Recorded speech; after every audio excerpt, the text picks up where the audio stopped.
Stock markets में तेजी का सबसे ज्यादा फायदा इस स्टॉक को मिलेगा। क्या आप इन्वेस्ट करेंगे? फाइनेंशियल ईयर 2023 में कंपनियों ने IPO, rights issue, preferential allotment और क्यूआईपी से 1.5 लाख करोड़ रुपए जुटाए। इस फाइनेंशियल ईयर में अगस्त तक इन तरीकों से कंपनियां 55,600 करोड़ रुपए जुटा चुकी हैं। मार्केट में मजबूत सेंटिमेंट के बीच इन्वेस्टर्स और ट्रेडर्स की संख्या भी बढ़ी है। ट्रेडिंग वॉल्यूम में इजाफा हुआ है। डेरिवेटिव सेगमेंट में दिलचस्पी बढ़ी है। स्टॉक मार्केट्स के प्रमुख सूचकांक ऑल टाइम हाई पर पहुंच गए हैं। इस बार की खासियत यह है कि छोटे बड़े सभी स्टॉक्स में तेजी देखने को मिली है।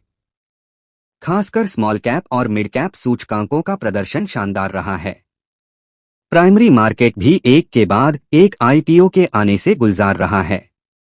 फाइनेंशियल ईयर 2023 में कंपनियों ने IPO, rights issue, preferential allotment और क्यूआईपी से 1.5 लाख करोड़ रुपए जुटाए।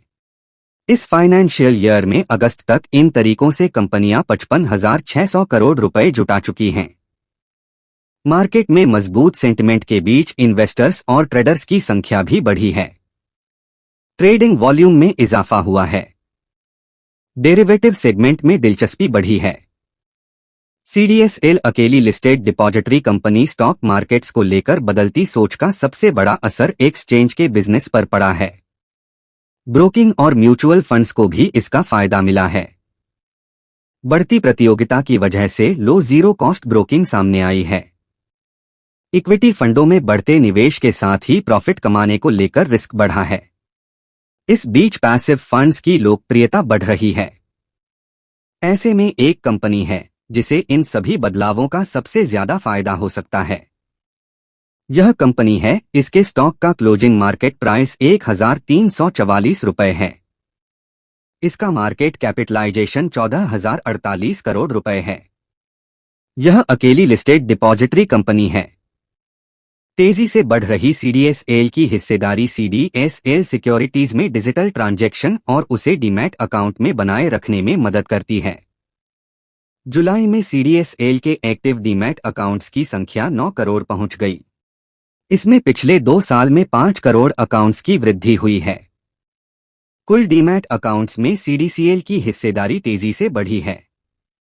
फाइनेंशियल ईयर 2014 में यह हिस्सेदारी 40% थी। यह FY23 में बढ़कर 73% हो गई है। मार्च 2023 के अंत में देश की 2 बड़ी डिपॉजिटरीज एनएसडीएल और सीडीएसएल के कुल डीमैट अकाउंट की संख्या सिर्फ 11 करोड़ थी। यह संख्या बताता है कि आगे इसमें ग्रोथ की बहुत संभावनाएं हैं।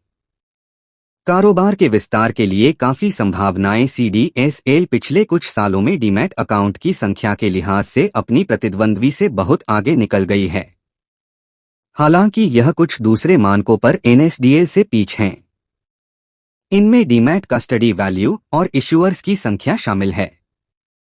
डिपॉजिटरी के रेवेन्यू में सालाना इश्यूअर चार्जेज की बड़ी हिस्सेदारी होती है। FY23 में सीडीएसएल के रेवेन्यू में सालाना इश्यूअर चार्जेज की हिस्सेदारी 30% थी। इस फाइनेंशियल ईयर की पहली तिमाही में यह 36% थी। डीमैट फैसिलिटीज का इस्तेमाल करने वाली कंपनियों की संख्या बढ़ने के साथ ही इस रेवेन्यू में बढ़ोतरी होगी। सब्सिडियरी कंपनियों के जरिए इनकम बढ़ाने पर जोर। ट्रांजैक्शन चार्जेज सेकेंडरी मार्केट के वॉल्यूम पर निर्भर है।